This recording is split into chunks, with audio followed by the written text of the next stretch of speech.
et du Fils et du Saint-Esprit. Amen. La grâce de Jésus notre Seigneur, l'amour de Dieu le Père et la communion de l'Esprit Saint soient toujours avec vous. Soyez dans la joie du Seigneur. Je le redis, soyez dans la joie. Le Seigneur est proche. Voilà, chers fidèles téléspectateurs, chers amis, le ton est bien donné. La joie, oui, la joie. Une joie toute sainte à laquelle nous invitent les lectures de ce jour, car Dieu vient lui-même et va nous sauver, nous dit le prophète Isaïe dans notre première lecture.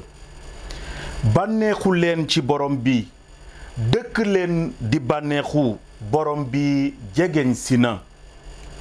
Waaw mbokk yi, nanu ànd bànneexu ndege ni ko jàngatu ñetteelu dibéeru jamono waaju ndiku musalkat bi di birale suñu musalkat a ngi dikk xaat. Musalkat bi di gane si àdduna si tumuranke ndege jaaxle, tumuranke ndege ñàkk jàmm ak njubaay, tumuranke ndege dundu gu metti ba jéggi dayoo te ñu bare ci ñun di ko ñam bés bu nekk. Muy xibaar bu neex a dégg kon mbokk yi, ndege soxla nañu ko lool.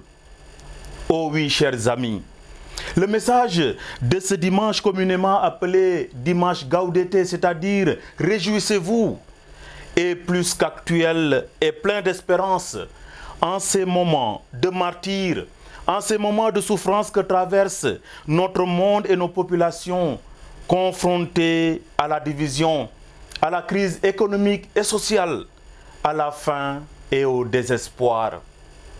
Oui, nous dit Jésus, allez annoncer, les aveugles retrouvent la vue, les boiteux marchent, les lépreux sont purifiés et les sourds entendent, les morts ressuscitent et les pauvres reçoivent la bonne nouvelle. Kon mbokk yi, ni ko saak mu sell mi di waxee ci ñaareelu jàngat bi, nanu mel ni béykat yi, nañu muñ te wéer suñu yaakaar gépp ci Yàlla di xaarandi Krista bi di gane si àdduna si sépp. Alléluia, alléluia,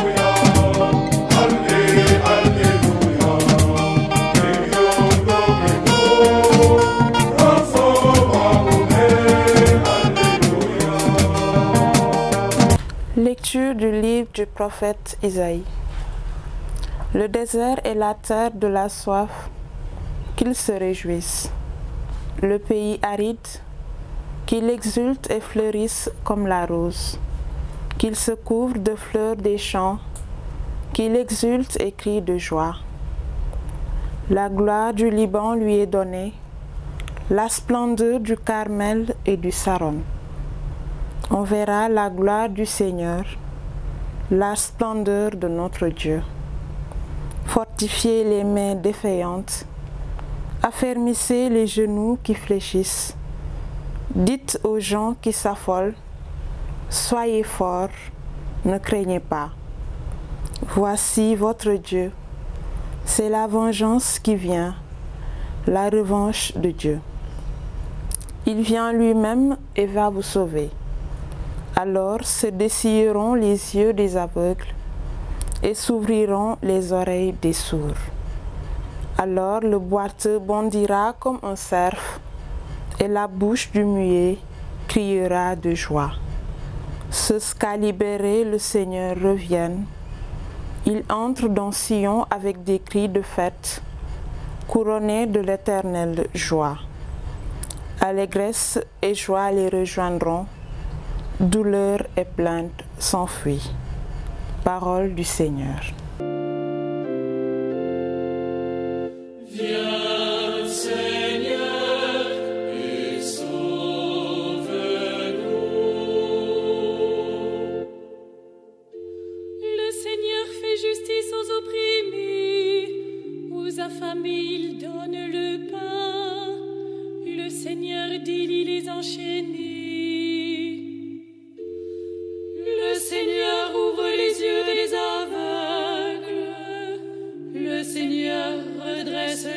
accablés, le Seigneur aime les justes.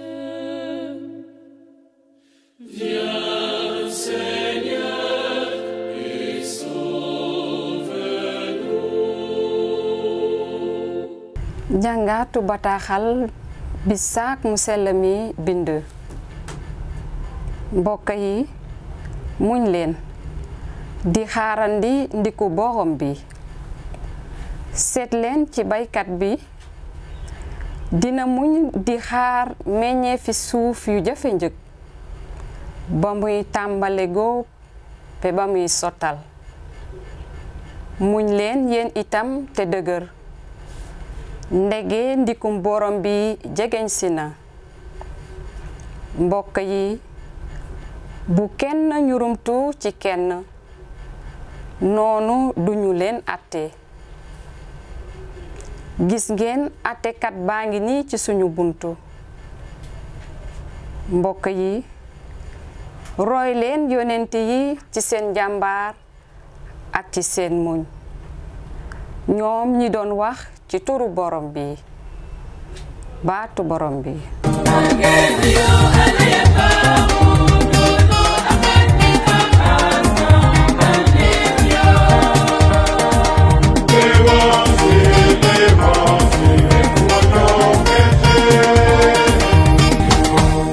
Le Seigneur soit avec vous.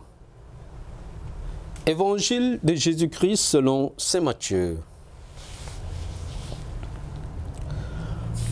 En ce temps-là, Jean le Baptiste entendit parler dans sa prison des œuvres réalisées par le Christ. Il lui envoya ses disciples et par eux lui demanda: Es-tu celui qui doit venir ou devons-nous en attendre un autre? Jésus leur répondit: Allez annoncer à Jean ce que vous entendez et voyez. Les aveugles retrouvent la vue et les boiteux marchent. Les lépreux sont purifiés et les sourds entendent. Les morts ressuscitent et les pauvres reçoivent la bonne nouvelle. Heureux celui pour qui je ne suis pas une occasion de chute. Tandis que les envoyés de Jean s'en allaient, Jésus se mit à dire aux foules à propos de Jean: Qu'êtes-vous allés regarder au désert? Un roseau agité par le vent? Alors, qu'êtes-vous donc allés voir? Un homme habillé de façon raffinée? Mais ceux qui portent de tels vêtements vivent dans les palais des rois. Alors, qu'êtes-vous allés voir? Un prophète? Oui, je vous le dis, et bien plus qu'un prophète. C'est de lui qu'il est écrit: Voici que j'envoie mon messager en avant de toi pour préparer le chemin devant toi.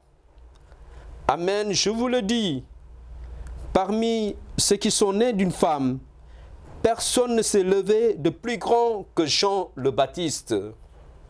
Et cependant, le plus petit dans le royaume des cieux est plus grand que lui. Acclamons la parole de Dieu.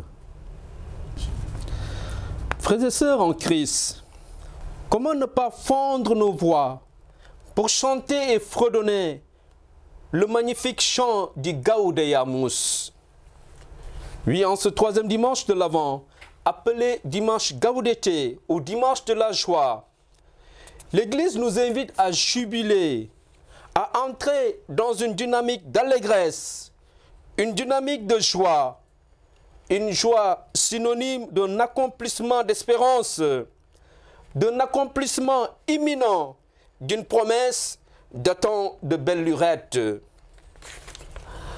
En ce sens, la première lecture de ce jour nous donne une image frappante de cette joie de l'espérance, ou mieux, de cette espérance joyeuse.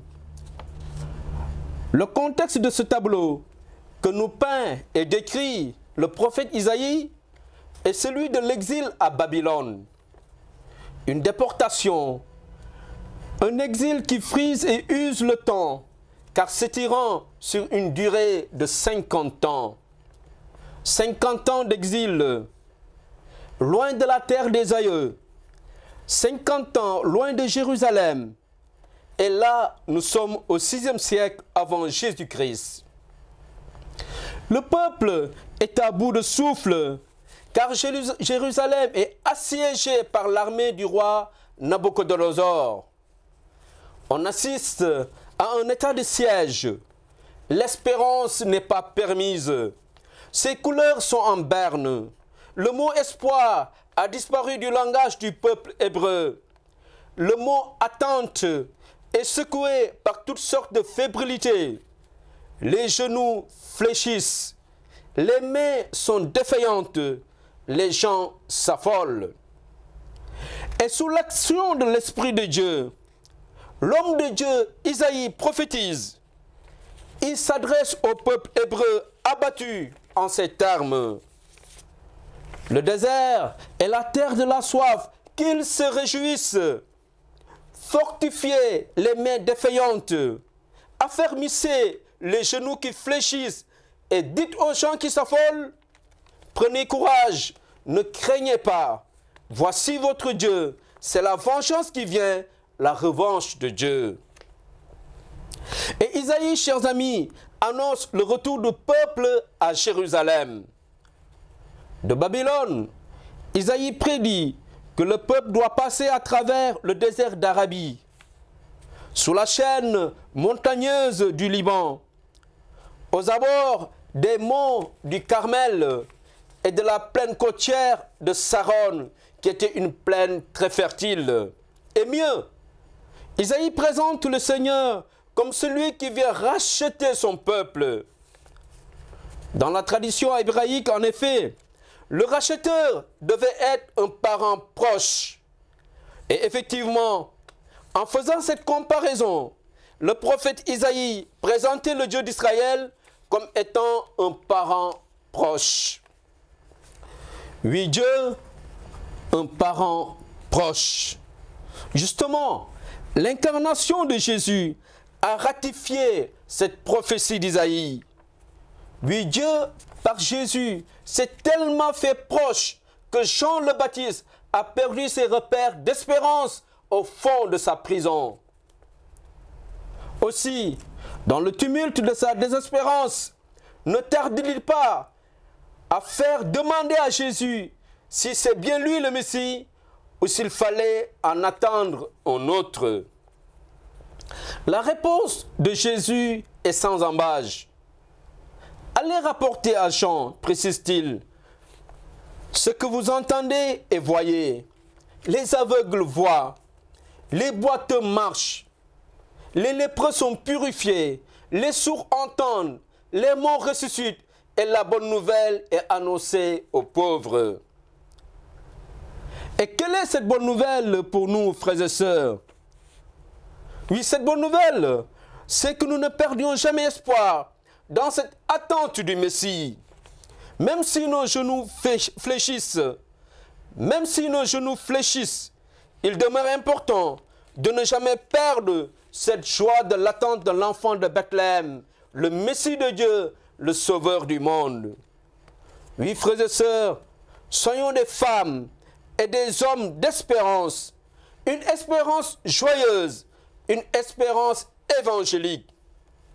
Bonne fête du dimanche de la joie, dans l'expectative fervente de la venue de notre Sauveur et Seigneur Jésus-Christ. Amen.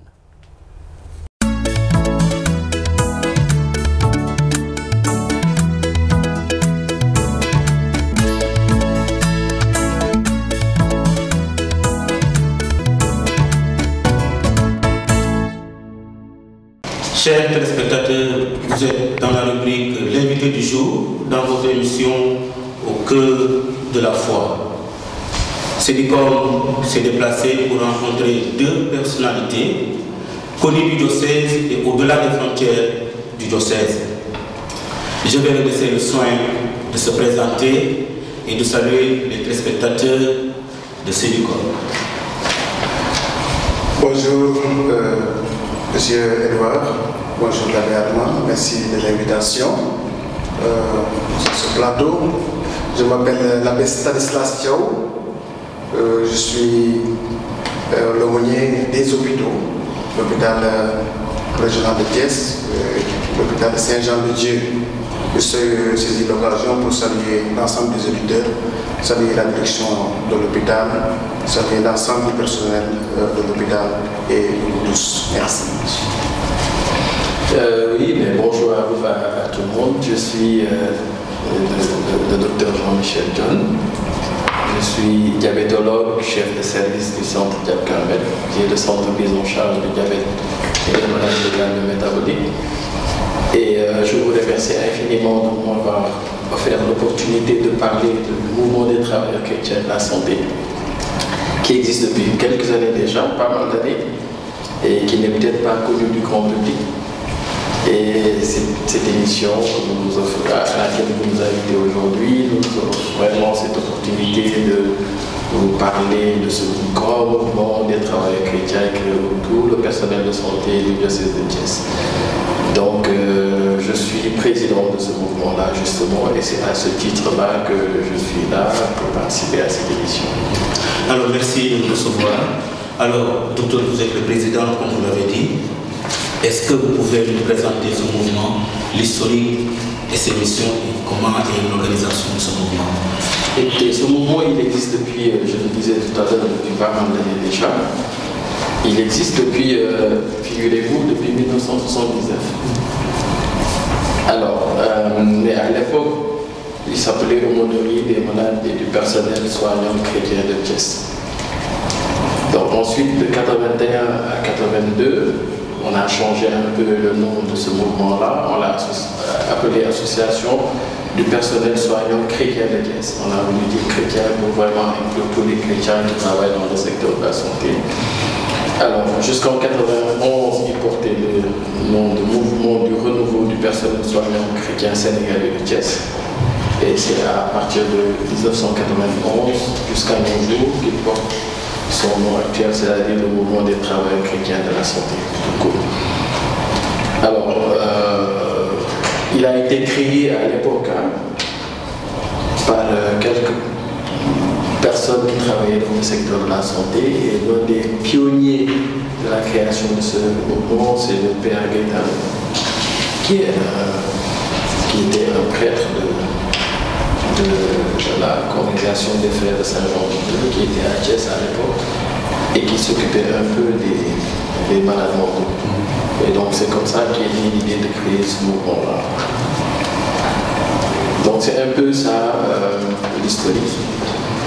Et donc depuis lors, nous évertuons à participer un peu à la pastorale de la santé et à aider un peu à la promotion de la santé à travers ce mouvement qu'on appelle justement le mouvement des travailleurs chrétiens de la santé.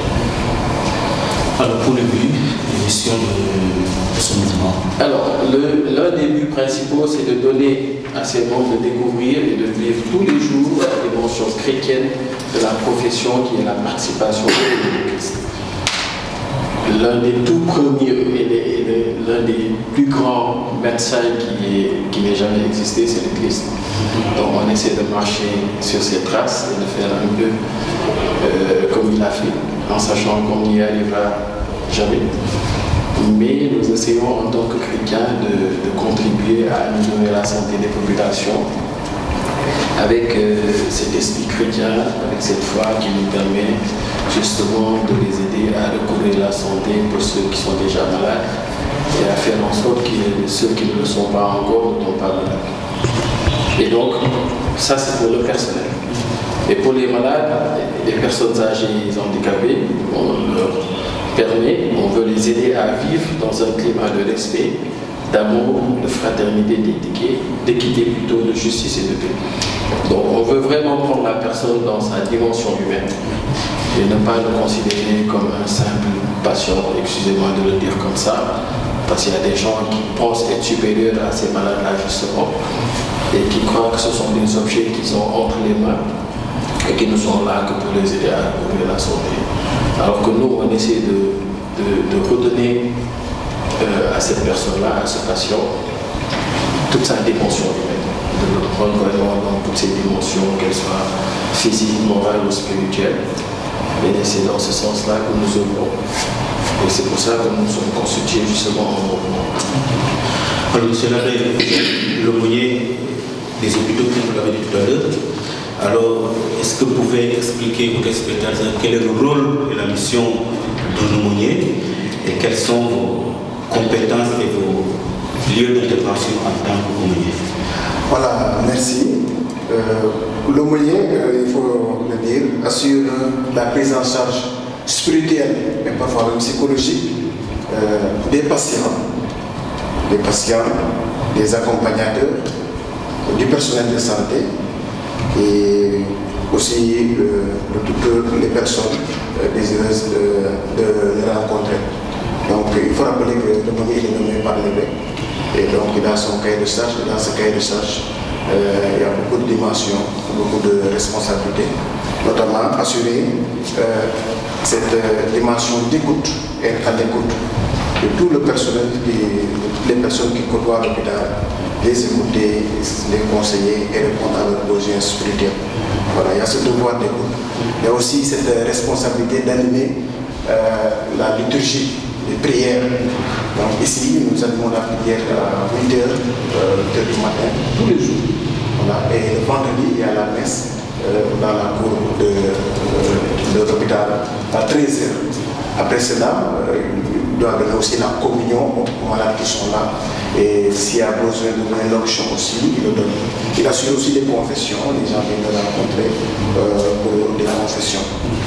C'est lui aussi le responsable de la levée des corps au niveau de la mort, donc pour accompagner les familles endeuillées aussi. Il a ce devoir aussi d'accompagner, c'est un accompagnateur, du mouvement de travail chrétien de la santé. Donc il a les accompagner, participer à leurs activités, les conseiller, s'impliquer davantage pour que la cohésion, l'harmonie, mais aussi l'engagement puisse avoir au sein de cette communauté. Voilà. Autre dimension aussi, il participe aux réunions de direction et dans le comité de direction. Voilà, il participe et travaille en parfaite collaboration avec la direction de l'hôpital.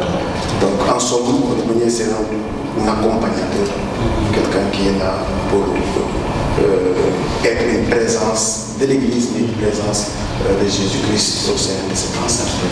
Voilà, maintenant nos domaines de compétences, je l'ai dit tout à l'heure, je suis l'aumônier de l'hôpital Saint-Jean-de-Dieu, de l'hôpital régional, mais aussi j'ai le devoir d'intervenir dans les cliniques et au centre de santé, etc. Je pense que je vais là-dessus par rapport à l'engagement.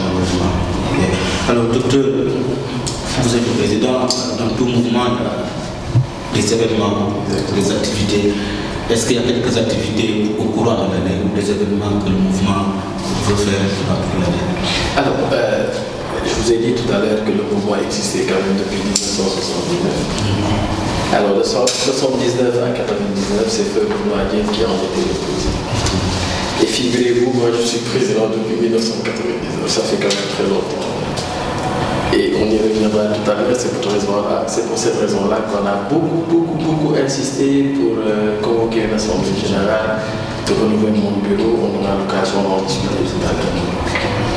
Alors, le mouvement il est composé de tout le personnel de santé chrétien du diocèse, peut y adhérer qui le souhaite. Parfois, dès qu'on est employé d'une structure de santé, qu'elle soit privée ou publique, pourvu qu'on soit chrétien, on est de facto membre de ce mouvement-là. Mais il faudrait le formaliser en reversant des cotisations qui officialisent justement cette adhésion. Alors, les activités que nous menons, elles sont assez nombreuses. Nous participons à toutes les organisations de toutes les manifestations du diocèse chaque fois qu'on a été sollicité pour couvrir sur le plan médical. Nous avons répondu présent. Et ça de manière bénévole, hein, il faut qu'on le dise. Et nous participons à la formation spirituelle et professionnelle de nos membres. Donc il nous arrive d'organiser des récollections, des week-ends de réflexion autour de thèmes qui nous permettent de revisiter un peu nos connaissances sur le plan de la foi, nos connaissances sur le plan médical, scientifique, etc. Chaque année, nous organisons également un pèlerinage en partenariat avec nos camarades de Dakar. Ils ont une association à Dakar. Et chaque année, nous organisons une rencontre et nous organisons un tour de rôle. Et en principe, l'année prochaine, c'est eux qui doivent nous recevoir quelque part dans le diocèse de Dakar. Je disais tout à l'heure que nous participons à toutes les manifestations auxquelles nous sommes appelés, notamment les journées mondiales de la jeunesse, etc. J'ai failli dire journée mondiale du diabète parce que je ne vis pratiquement que pour le diabète et chaque fois que je parle, j'ai cette formation professionnelle qui me fait prononcer le nom du diabète. C'est les journées mondiales de la jeunesse et récemment on a couvert cette manifestation-là. Mais l'une de nos manifestations majeures, pour ne pas dire la plus grosse manifestation que nous organisons chaque année, c'est le pèlerinage des malades. Et le pèlerinage des malades qui existe depuis longtemps déjà. Je disais que c'est le père Gaetano qui l'avait initié parce que le père il avait juste pris quelques malades qui n'avaient pas cette opportunité de participer au grand pèlerinage et il a pris sur lui l'initiative de les emmener à Montpellier. Et il n'était pas très nombreux, il était aidé en cela par quelques membres du personnel soignant. Donc vous allez faire une assemblée générale, vous l'avez dit, c'est pour le renouvellement. Alors quelles sont vos attentes et quel est l'organigramme de cette journée? Mais écoutez, l'attente primordiale, c'est que les gens viennent. Il faut vraiment que tous les membres du mouvement participent à cette assemblée générale. Parce qu'il est temps quand même qu'on renouvelle les instances dirigeantes de ce mouvement et qu'on puisse lui impulser un souffle nouveau. Nous, on est vieillissants, 99 à nos jours, ça fait quand même long. Et donc, pour en revenir à notre journée, le premier appel que je vais lancer, c'est qu'il faut que les gens viennent. Ça va se passer à la salle avec Jean-Baptiste, derrière l'église, derrière la cathédrale. Donc 9h, 10h, accueil et installation. La messe est à 10h. Donc on aura notre messe qui sera dite par notre ministre ici présent, que je remercie au passage. Et donc, entre 11h et 13h, on a prévu de tenir l'Assemblée générale, qui va commencer par un bilan moral, comme toutes les assemblées générales, le bilan moral du président. Ensuite, il y aura le bilan d'activité du secrétaire général, le bilan financier de la trésorière, et on va passer aux discussions, au débat. Ensuite, on va élire le nouveau bureau. J'espère qu'il y en a déjà qui sont prêts pour prendre les rênes. Et donc, ce nouveau bureau-là, il va se charger désormais de proposer des activités. Évidemment, pendant l'Assemblée générale, les gens sont sollicités pour dire un peu ce qu'ils souhaiteraient qu'on fasse les années à venir. Et on va terminer par les divers.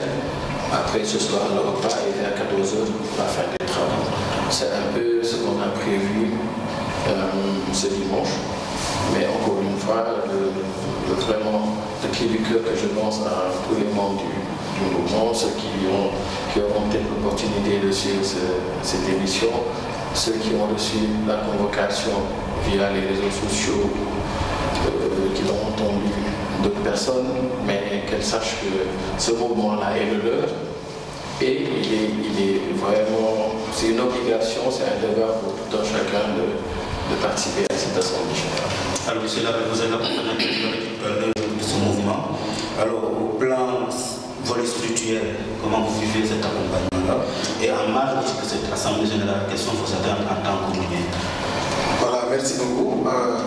Je pense que l'importance de la vie spirituelle dans une structure pareille est sans doute capitale. Parce que ce qu'il faut savoir, c'est que aussi il faut qu'on repasse au fondateur de cet hôpital, M. François Xavier, dont la devise était foi et travail, fides labor. Et donc la dimension spirituelle elle est capitale. Parce que c'est à travers cette dimension dimension spirituelle, c'est notre foi que nous pourrons avoir la force nécessaire de faire notre travail, mais aussi le courage de le faire. Et aussi le fait seulement d'assister aux prières, aux messes, d'écouter la parole de Dieu. Ça, c'est un conseil, c'est beaucoup de conseils par rapport à notre attitude vis-à-vis du patient, par rapport à notre attitude vis-à-vis du confrère. Donc, il faut que vraiment cette dimension spirituelle trouve sa place au niveau de la vie. Travailler, mais aussi travailler en fonction de notre foi, motivé par notre foi, qui est de servir et être au service des malades, mais travailler avec foi, avec joie, et surtout avec amour, ce qui est important, mais montrer de la miséricorde aussi par rapport aux patients, par rapport à ceux-là qui arrivent. Tout cela, notre foi nous donne. Alors, nous avons des activités, comme je l'ai dit tout à l'heure, la prière, nous avons aussi la messe chaque matin. Je disais à des collègues que c'est important de commencer le travail avec la prière du matin. De ne pas quitter ta maison, venir directement commencer ton travail. Parfois, il y a la parole de Dieu qui te quitte, il y a un message de la parole de Dieu qui peut orienter ta vie pour t'aider à supporter le confrère qui est là, pour t'aider à supporter aussi le malade. Voilà. Donc il ne faut pas se lancer directement dans le travail. Et je loue aussi cette dimension spirituelle du côté de nos frères musulmans. Je donne l'exemple des musulmans le vendredi ou bien les heures de prière, même dans les services. À 14h, c'est systématique. Ils vont prier sur leur nappe, ou bien ils vont à la mosquée pour prier. Alors pourquoi pas nous chrétiens? Voilà, qu'on se mobilise autour de nos prières, de ces systèmes, des activités spirituelles pour vivre aussi notre foi. Parce que comme je l'ai dit, c'est là où nous pouvons trouver notre force, notre éclairage pour bien faire notre travail et nous conformer à la volonté et à l'esprit du fondateur de cet hôpital, Monsieur François Zanéni, de Bénin. Alors, c'est un peu rentrer dans le fond du témoignage, l'engagement, comment on voit l'engagement des travailleurs catholiques ici et la façon de témoigner de notre foi. Voilà, je l'ai plutôt au procès, c'est vraiment timon, vraiment il faut le dire. Voilà, on ne sent pas comme il le faut, comme ça devait se faire. Voilà, il faut que les gens s'engagent davantage dans cette vie de prière, dans cette vie de foi. Vivre le foi, témoigner de leur foi. Parce que ça, c'est un hôpital catholique. On ne peut pas être dans un hôpital catholique et être réservé ou bien vivre comme être effacé, c'est pas bien. Il faut qu'on montre notre témoignage, qu'on est sûr, qu'on est confiant, que ce soit notre hôpital de puissions vraiment vivre notre foi et témoigner de notre foi. C'est en les voyant vivre qu'on dira voilà, les disciples du Christ. C'est à notre façon de faire, avec le malade, avec le patient, avec le confrère, qu'on pourra le reconnaître comme disciples du Christ. Mais si nous sommes effacés, on est des, comme on le dit, Djambour, qui fait le travail, tu t'envoies, tu vois les prières, les gens prient, tu les regardes, et puis tu t'envoies, tu te fais. Ce n'est pas un bon témoignage. Voilà. Les gens se rencontrent dans les activités, assemblée générale, on convoque une réunion, toi tu ne viens pas. On convoque une journée fraternelle des mois de travail chrétien, toi tu ne viens pas. C'est pas bien. Vraiment, l'engagement, ça reste du côté des chrétiens. Ça reste, il faut le dire. Il faut aussi le dire. Il faut qu'ils s'engagent davantage dans la vie. Docteur, mot de la fin, alors quels sont vos appels et vos remerciements si vous en avez à travers le mouvement? Écoutez, on ne remerciera jamais assez des efforts que tout le personnel de santé en général fait auprès des populations et les efforts que le personnel de confession religieuse catholique fait sur le plan de la santé, parce que c'est reconnu partout.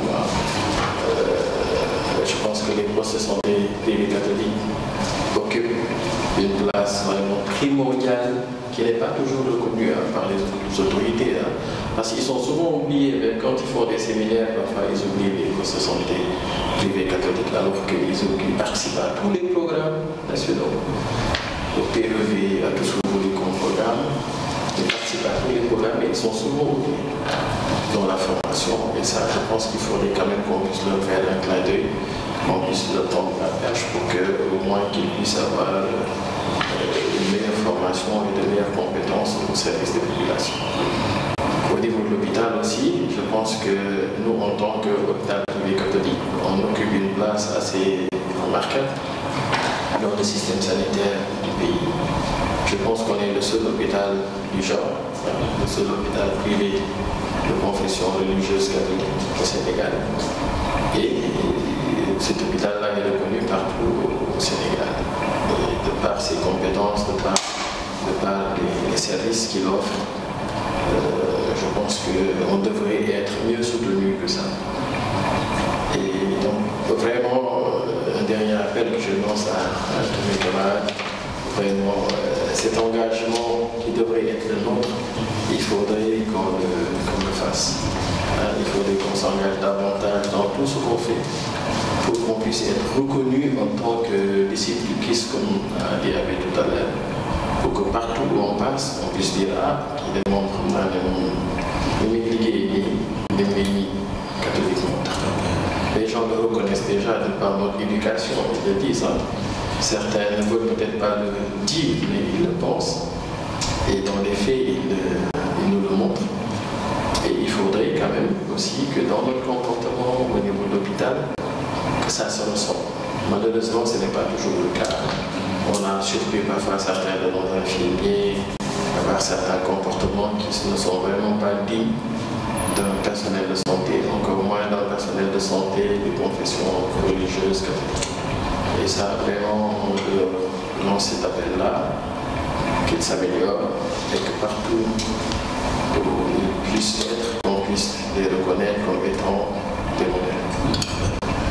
Le mot de la fin, le président. Voilà, le mot de la fin, je reviendrai sur l'hôpital régional, où vraiment, il faut le dire, il faut se féliciter de l'engagement du personnel qui est là-bas. Nous sommes en train de faire une collecte de dons pour la construction de la chapelle au niveau de l'hôpital régional. Alors, les souscriptions seront lancées bientôt. Nous en appelons vraiment à la solidarité, à la généralité, tout un chacun, pour qu'à l'hôpital régional, on puisse avoir des chapelles comme celle-là, à l'hôpital Saint-Jean-de-Dieu. Et l'ensemble des activités cette année vont tourner dans cette période de collecte de fonds, où nous allons faire des jours d'amitié, des sorties, des dons de sang, etc. Vraiment, autant d'activités. En tout cas, l'autre appel que je lance, c'est vraiment tendre la main à tout un chacun, surtout au personnel soignant qui est là, qu'ils viennent pour travailler main dans la main pour donner à notre hôpital son mission d'entendre. Voilà, cette ouverture-là. C'est tout ce que je voulais dire. Lancer l'appel pour que les chrétiens, que ce soit dans les hôpitaux, que ce soit dans les cliniques, que ce soit dans les dispensaires, se mobilisent autour de ce mouvement. Parce que c'est notre mouvement. Et les activités diocésaines doivent être couvertes par ce mouvement, par ce personnel-là. Alors on peut faire beaucoup de choses ensemble, on peut réaliser beaucoup de choses ensemble pour le bien du diocèse, mais à condition pour tout le monde. Voilà ce mouvement. En tout cas, merci beaucoup à vous, merci pour l'invitation.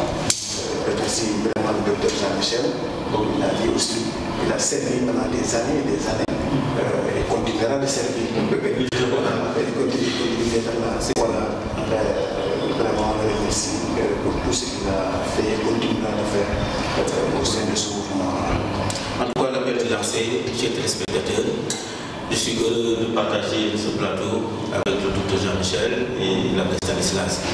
Alors, je vous donne rendez-vous dans le prochain numéro, dans votre émission Au cœur de la foi, avec Cédicom, la joie de l'évangile se partage.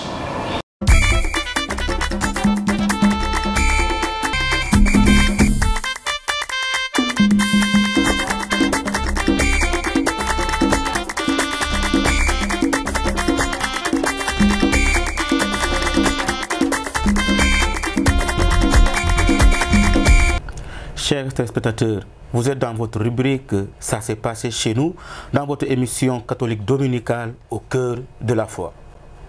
Le samedi dernier 3 décembre, à 16h dans l'après-midi, son Excellence Monseigneur André Gueye a procédé à l'ordination presbytérale de 7 diacres. 3 diacres, il s'agit de Joseph Alicis, de Simon Nicolas Manga et de Jean-Joseph Ndion pour le compte du diocèse de Thiès. Les autres, Victor Yougafay, Francisco Mendy, Christophe Mendy, Louis Dembandion ont été eux aussi ordonnés prêtres à la demande de leur supérieur légitime des mains de son Excellence Monseigneur André Gueye.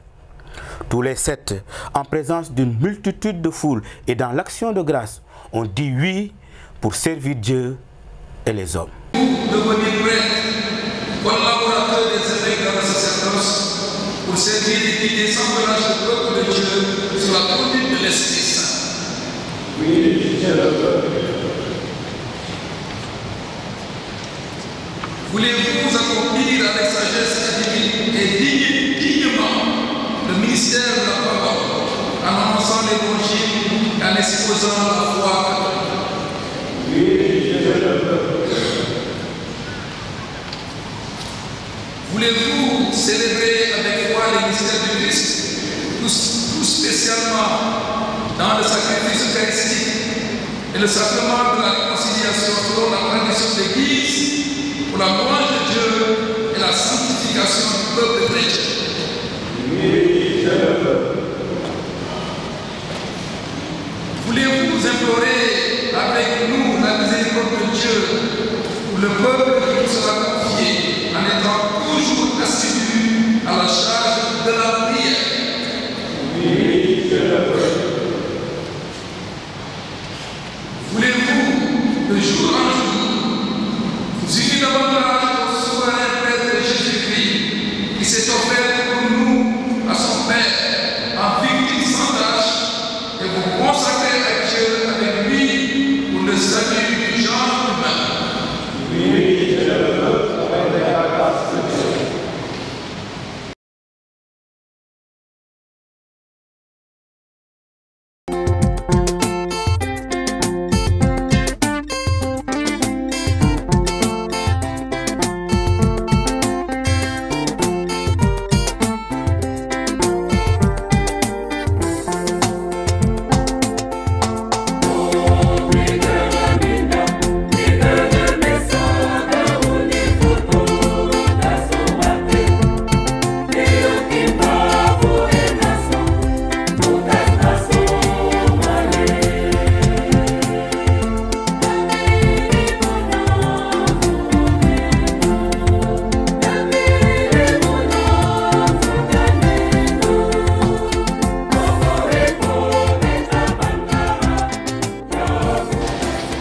Ces paroles, recevez, chers tous, de la voix des saints serviteurs de Dieu que nous sommes, notre débordement de joie en ce jour splendide, aussi bien pour vous que pour nous. Que la paix de Dieu descende sur vous. Oui, le seul héros du jour, c'est Dieu. Car sans lui, pas d'appel. Et sans appel, à le suivre, pas d'ordination. C'est la raison pour laquelle nous voulons redire à lui la louange et l'honneur et la gloire et la souveraineté pour les siècles des siècles. J'ai cité l'Apocalypse en son chapitre 5, verset 13. C'est avec ces mots de Saint Jean que nous désirons rendre grâce au Seigneur notre Dieu pour le don du sacerdoce.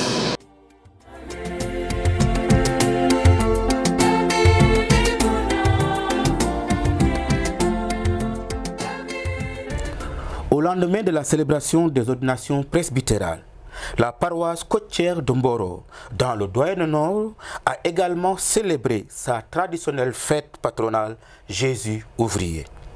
Une occasion pour Monseigneur André Gay, président de la célébration, de s'adresser aux paroissiens pour leur donner du courage, mais aussi pour parler de leur profonde identité. Une méditation qui se résume en 2 interpellations. La fidélité à Jésus dans la foi et l'imitation de Jésus dans le travail. Suivons ensemble le reportage de Sédicom.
et du Saint-Esprit.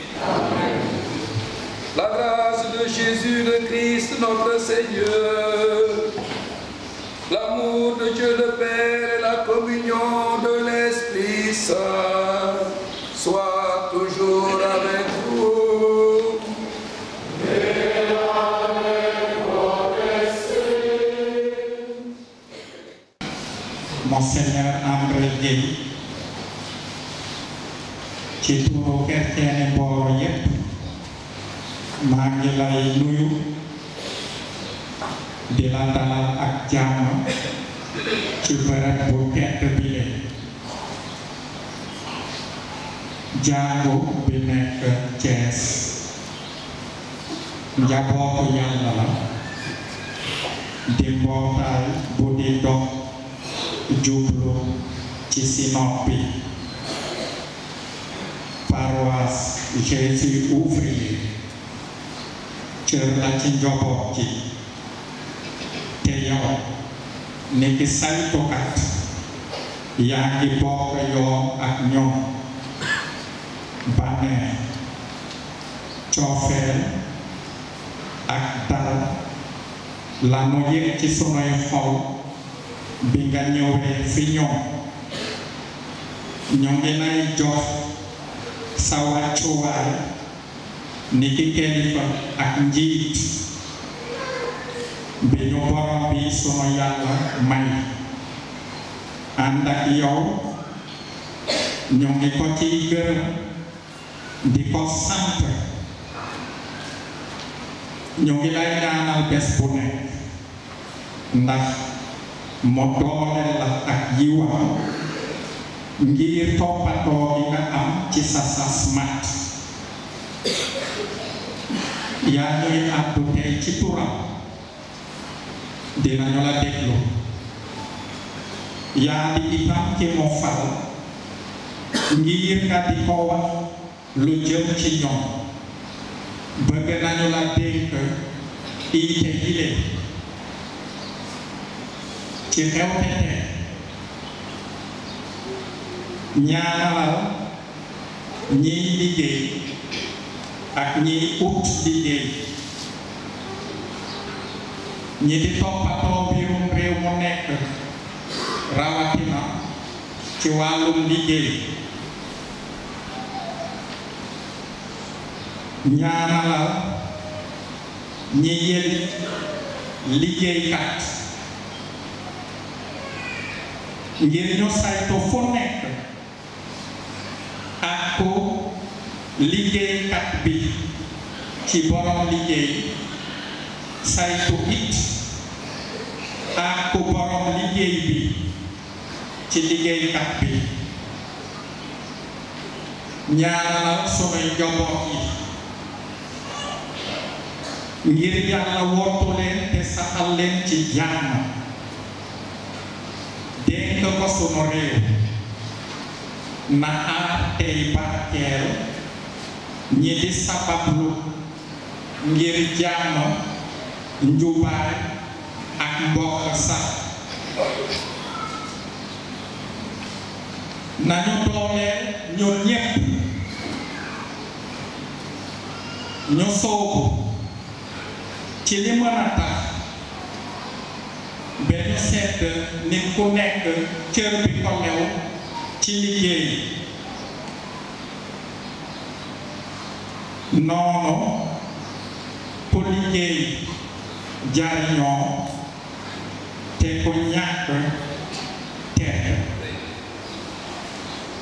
maa ngi leen di nuyu yéen waa paroisse Jésus ouvrier di leen ndokkeel bokk ak yéen di sant Yàlla ci li munu may nu doon benn njabootu jàngu nanu Yàlla gën di boole na Yàlla gën di boole suñuy xol ndax nu gën di nekk benn na Yàlla lawloo suñu coofeel dëgëral suñu teewaay ak suñu seede chrétien ci Mboro ci Daaru ak Jogo ak fépp fi bokk ci paroisse bi. Que le Seigneur, frères et sœurs, renforce nos liens de communion et consolide notre témoignage de chrétien. maa ngi gërëm bu baax curé bi ci li mu ma ñaan ma ñëw jiite messe bi addu leen kàddu encouragement mais surtout bokk ak yéen ñaar bokk ak yéen baneexu bés bi di baneex bii ngëm gi saxal ci sunu xol kon mbokk yi nanu ñaan na yàlla wàccee yiw ak barke bu nekk ci seen kaw yéen ñépp ñi fi teew ak ñi nekk ci kër yi ak ñi jokkoo ak noonu na yàlla yokk wàcce ci yéen yiw ak barke bu nekk ci kër yi ak ci njaboot yi.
Jésus ouvrier. Frères et sœurs, voilà votre identité, l'identité de votre paroisse, qui, à mon sens, doit vous rappeler deux choses principales. La fidélité à Jésus dans la foi et l'imitation de Jésus dans le travail. Jésus ouvrier. waaw paroisse bi ñu tudd Yeesu liggéeykat sas la ci takkutee bi war ku nekk ci yéen ci ngëm gi ak itam ci roy Krista ci cër ak fonk liggéey moom Krista mi ñu tuddee woon doomu charpentier bi, lui Jésus qu'on appelait le fils du charpentier. La foi et le travail. Retenons ces deux choses pour aujourd'hui. La foi et le travail. Les yeux fixés sur Jésus, en regardant Jésus, en imitant Jésus. mbokk yi ku ne ci Yeesu Krista la gëm am na ni nga ko war a màndargalee ngir mu doon dëgg ci yow. Krista bi na doon sa leeru dund nga tànn ko ci kaw lépp ak ngëm gu set bañ a rax ak leneen. Paroisse Jésus ouvrier roy leen ci Yeesu liggéeykat rawatina yéen ñi nekk ci seen diggu doole yéen jeunes yi roy leen ci Yeesu liggéeykat. Les évangiles nous disent que jusqu'à 30 ans, chapitre 3, verset 23, jusqu'à 30 ans, Jésus vivait comme caché à Nazareth, avec ses parents. À coup sûr, travaillant comme ouvrier, comme charpentier, avec Joseph, à tel point qu'il s'appelait le fils du charpentier. Vous savez tous comment votre paroisse est née. Le travail fait partie de votre vie de foi. Foi et travail. Ngëm ak liggéey. Fides et labor. C'était la devise du premier évêque de Thiès, Monseigneur François-Xavier John. Fides et labor.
Chers téléspectateurs, notez et écrivez dans vos agendas ces événements à venir dans notre diocèse. La traditionnelle veillée du soleil levant est prévue le samedi 17 décembre. Le renouvellement du secrétariat du renouveau charismatique catholique diocésain est prévu le dimanche 18 décembre au centre diocésain Abbé Jean-Baptiste Faye. D'ores et déjà, nous les portons dans la prière. Je vous donne rendez-vous dans votre prochain numéro des événements et annonces de votre émission Au cœur de la foi. Eh bien, frères et sœurs, nous arrivons à la fin de votre émission dominicale Au cœur de la foi. Tournons à présent notre regard vers l'Emmanuel qui est tout proche et implorons encore avec ferveur et joie sa bénédiction et sa miséricorde. Nous implorons, Seigneur, ta bonté, que ce réconfort divin nous délivre de nos penchants mauvais et nous prépare aux fêtes qui approchent.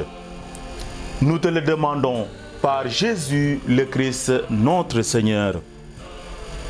Le Seigneur soit avec vous et que le Dieu de toute grâce vous bénisse, le Père, le Fils et le Saint-Esprit.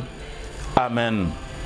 Bon dimanche, chers amis, et ne l'oublions pas, soyons dans la joie du Seigneur qui arrive.